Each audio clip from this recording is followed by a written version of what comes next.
Hello friends, कैसे हैं आप लोग। बात कर रहे थे पाकिस्तान की सियासत की। बहुत गर्मा गर्मी चल रही है और सभी लोग ये सोच रहे हैं कि किसी तरीके से इस इलेक्शन के अंदर गेम जीता जाए। अब गेम जीतने के लिए सब लोग अपने अपने तरीके से गेम खेल रहे हैं और बहुत एक्टिवली खेल रहे हैं और कोशिश ये कर रहे हैं कि किसी तरीके से इस इलेक्शन के अंदर हमारी जीत हो और हम प्राइम मिनिस्टर बने। इमरान खान का 9 मई के बाद निकल जाने से सियासत बिल्कुल चेंज हो गई है। सभी लोग बहुत एक्टिव हो गए हैं। सभी लोग ये समझ रिस्पेक्टिव पार्टी ये समझती है कि अब हम जीत सकते हैं, अब ये लड़ाई जीती जा सकती है। गेम बहुत ज़बरदस्त चल रहा है भाई, बहुत ज़बरदस्त चल रहा है। बहुत तगड़मी गेम हो गया है। और ख़ासकर पहले जब ये दोनों एक साथ थे 9 मई से पहले, तब सारी बातें ऐसी करते थे जो कॉमन प्लेटफॉर्म में करी जाती थी। तुम भी एक, हम भी एक, मिल के लड़ेंगे इलेक्शन, इमरान को हराएंगे।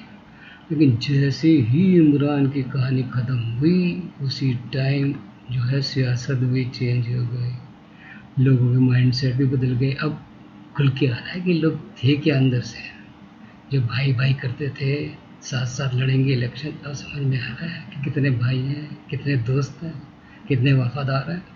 वफादारी तो अब सामने आ रही है भाई। सबसे पहले तो जरदारी साहब को देख लो, उन्होंने तो खेल उसी दिन से ही शुरू कर दिया था जिस दिन से इमरान खान का कहानी ख़त्म हो गई थी।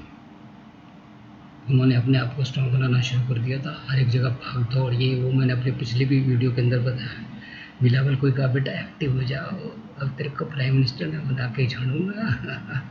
देख लियो तो। और लोगों से मिलना शुरू करा, अपनी कमजोरी अपने स्ट्रेंथ देखने शुरू कर दिए। समझ में ये आया कि पंजाब के अंदर थोड़ा सा इलेक्शन जो है उनके लिए भारी पड़ सकता है। अब हुआ ये कि रोज़ कुछ ना कुछ ऐसी कोई चीज़ रहती है कि कभी जो है एक पार्टी भारी लगती है, कभी दूसरी पार्टी भारी लगती है, कभी तीसरी पार्टी भारी लगती है। अब जैसे ही IMF ने बेल आउट पैकेज दिया पाकिस्तान को, वो भी $3 बिलियन का, जो सोचा ही नहीं था पाकिस्तान ने, तो एकदम PMLN की जो है पार्टी, वो एकदम उसका स्विंग जो अपवर्ड होना शुरू हो गया। इसकी जो पोजीशन थी वो एकदम इम्प्रूव होनी शुरू हो गई, भारी पड़ गई। समझ में आ गया जरदारी को तो बेटा ये तो लड़ाई अब वैसी होगी जिसके अंदर तो बड़ा मुश्किल हो जाएगा जीतना। अकेले तो जीत नहीं पाएंगे बिलावल बेटा, अकेले नहीं जीत पाएंगे, मर जाएंगे हम लोग, ना इधर के रहेंगे ना उधर के रहेंगे। वो सीधा पहुंच गए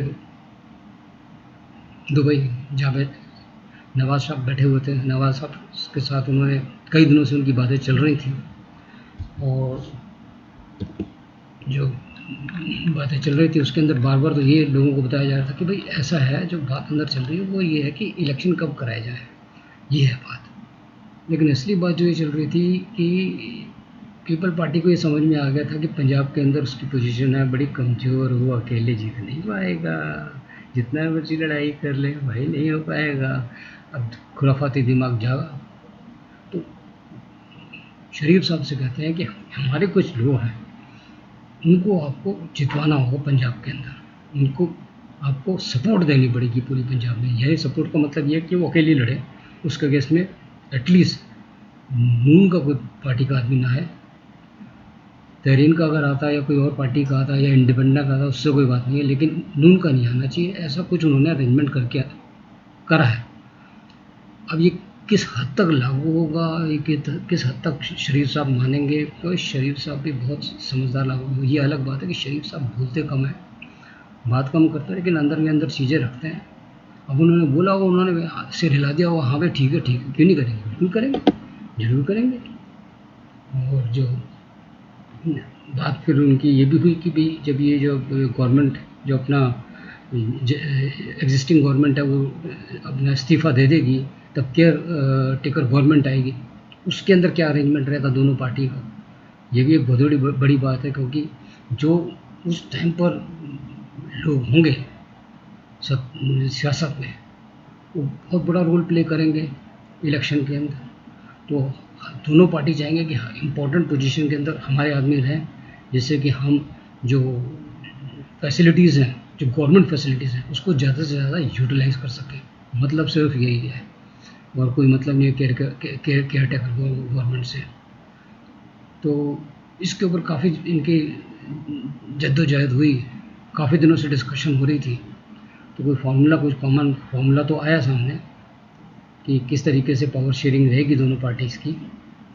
और ये जो, और उसमें ये भी बोला गया है कि अगर जो इलेक्शन जीतते हैं जनरल इलेक्शन, तो दोनों party, the both the parties met more than once throughout the week to decide the next general election among other leaders. दूसरे लीडरों के साथ वो मिलकर करेंगी, और जो बाकी लोग और जो भी गवर्नमेंट बनेगी वो एक कॉमन एजेंडा के ऊपर चलेगी for the betterment of Pakistan.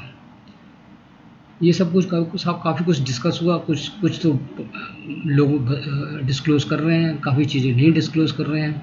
लेकिन ये हुआ है कि अब सब लोग वापस आ गए हैं। शहबाज शरीफ भी आ गए हैं, बिलावल तो जापान चले गए हैं, मरियम वापस आ गई हैं, और जो नाम मिनिस्टर आज़म नज़ीर तरार साहब वो भी आ गए हैं। तो तरार साहब का थोड़ा डिस्कशन रहा उनके साथ, शरीफ साहब के साथ। उन्होंने पूछा भाई मेरी क्या पोजीशन है वहाँ पे, जो भी मेरे केसेस चल रहे हैं।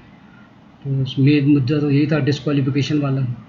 तो ये है कि उसके अंदर राय बन गई है, और जो लाइफ टाइम डिस्क्लोजर है उसके ऊपर कुछ ना कुछ, क्योंकि पार्लियामेंट ने तो ऑलरेडी पास कर ही दिया कि भाई 5 साल से ज़्यादा नहीं हो सकता है। और बाकी जो कोर्ट के अंदर केसेस हैं उसके बारे में डिस्कशन हुआ उनके साथ। और ये कहा जा रहा है कि सोर्सेज ये कह रहे हैं कि नवाज शरीफ जो है 14 अगस्त तक वापस पाकिस्तान आ जाएंगे, ऐसा उनका कहना है। और जो पीएम साहब हैं उन्होंने बोला है कि जो हमारा टेन्योर है वो हमारा नेक्स्ट मंथ में ख़त्म हो जाएगा, और इलेक्शन कमीशन जो है वो जो इलेक्शन की डेट है वो अकॉर्डिंगली बताएंगे। और उन्होंने ये बोला है कि भाई पार्टी में जो भी जीते हैं they have to serve to the people of Pakistan, और कंट्री को जो इकोनॉमिक क्राइसिस है उसमें से बाहर निकाल के आना है। ये उनका किसी जो भी जीते उसको फोकस ये करना चाहिए।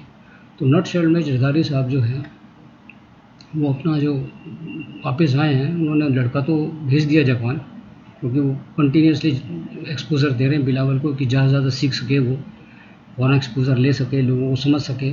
और वो तो चाहते हैं इसको पीएम में बैठाने के लिए, पीएम पोजीशन में बैठाने के लिए, और पूरी कोशिश कर रहे हैं, और हो सकता है बैठा भी दें उसको। और उन्होंने उनके साथ सीट जो दुबई में उनका जो था, उनका सीट एडजस्टमेंट की बात तो हुई, इसी उस पॉइंट ऑफ व्यू से हुई कि जो उन्होंने सारा सिनेरियो लेके चल रहे हैं पाकिस्तान का जरदारी साहब, उसके अंदर जो उनकी पोजीशन एरियाज आइसोलेटेड हैं या कमज़ोर हैं उस सीट एडजस्टमेंट में ही बात करेंगे। कहीं पे भी उन्होंने बात ये नहीं करी कि सीट एडजस्टमेंट की बात सिंध में नहीं करी उन्होंने, ये सिर्फ पंजाब के अंदर ही करी है। और ये भी पता चल लोगों से, ठीक है ना। और वो चाहते हैं कि जो नून पार्टी जो है वो पीपल पार्टी को पंजाब में पूरी सपोर्ट दे। सो जो दोनों के बीच में जो पहले जो था एक कॉमन एजेंडा पे काम करा करते थे 9 मई से पहले, अब वो लोग सेपरेटली काम कर रहे हैं और सेपरेटली वर्कआउट हो रहा है। और वो लोग जो हैं जो वो लोग जो है वो अब जो समझ में आ रहा है, जो सिचुएशन इस टाइम दिखाई दे रही है उसके अकॉर्डिंगली तो यही समझ में आता है कि ये लोग सेपरेटली लड़ेंगे, और अपनी अपनी पार्टीज़ के लीडर्स को सेपरेटली ये स्ट्रॉन्ग कर रहे हैं, और लोगों से मिल रहे हैं, लीडर से मिल रहे हैं, और टटोल रहे हैं कि इस टाइम किस तरीके की पोजीशन है पाकिस्तान के अंदर, लोगों का क्या माइंडसेट है, उस माइंडसेट को किस तरीके से हम अपने आप को पिच कर सकते हैं। जरदारी भी अपना इस तरीके से सोच रहे हैं, और उधर शरीफ भी इस तरीके से सोच रहे हैं। और उधर तरीन साहब जो हैं अभी वो खुलकर तो उनके कार्ड सामने नहीं आए हैं, लेकिन ये है कि जो पार्टीज़ हैं, जो रिस्पेक्टिव पार्टीज़ हैं, ये अपना गेम जो है अकॉर्डिंगली खेल रही हैं। और अभी उधर सुनने में आया कि जितने भी जो लोग थे जो वहाँ पे गए हुए थे, जैसे मैंने आपको बताया, वापस आ गए हैं और आकर उनको एक फॉर्मूला दे दिया गया कि जिसके बेस के ऊपर now they have to work, क्योंकि इसके अंदर सब बहुत बड़ा रोल रहेगा मरियम का। Maryam Nawaz will play very strong role, और वो पोजीशन को इधर से उधर करने में एक माहिरता रखती है, उसके अंदर इतना जोर है, इतनी काबिलियत है, इतनी स्ट्रेंथ है। और जो जिस तरीके से वो स्पीच देती हैं और अपने आप को एक्सप्रेस करती हैं, और जिस तरीके से उनकी कनेक्टिविटी रहती है लोगों के साथ, आई टू आई, और एक बॉन्डिंग जो मेंटेन करके रखती है लोगों के साथ, जो उनके माइंडसेट को समझ के वो स्पीच देती है, बहुत बड़ा रोल प्ले करेंगी मरियम। तो लेट अस सी क्या होता है। ये सब लोग तो वापस वहाँ से आ ही गए हैं, और जैसे मैंने आपको बताया कि शहबाज शरीफ साहब हैं, उन्होंने एक बहुत बड़ा इंपॉर्टेंट रोल प्ले तो करा ही था IMF की डील के अंदर। अब वो भी फोकस कर रहे हैं अपने एरिया में कि इसको किस तरीके से पोजीशन को स्ट्रॉन्ग बनाया जाए। तो दोस्तों ये थी एक पाकिस्तान की सियासत की एक जो न्यूज़ मैं देना चाह रहा था आपको, क्योंकि सियासत बहुत गर्म हो गई है वहाँ पे, बहुत उठा भटक चल रही है, बहुत मज़ेदार गेम चल रहा है, सब लोग अपने अपने तरीके से कार्ड्स प्ले कर रहे हैं। और अभी जो एक्टिवली जो है तरीन साहब बाहर नहीं आए हैं, लेकिन जब आएंगे तब लगता है उनकी पोजीशन भी काफ़ी मजबूत होगी, क्योंकि उनके पास जो लीडर आए हैं PTI के, वो बहुत मजबूत लीडर हैं। तो लेट अस सी कि आगे क्या चलता होता है, और जो भी कुछ न्यूज़ होगी पाकिस्तान की वो मैं आपके साथ शेयर करता रहूँगा मेरे दोस्तों।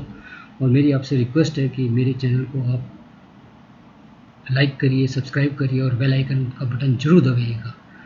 बहुत बहुत I mean thank you to you to watching my channel, and keep on watching my channel. Thank you very much.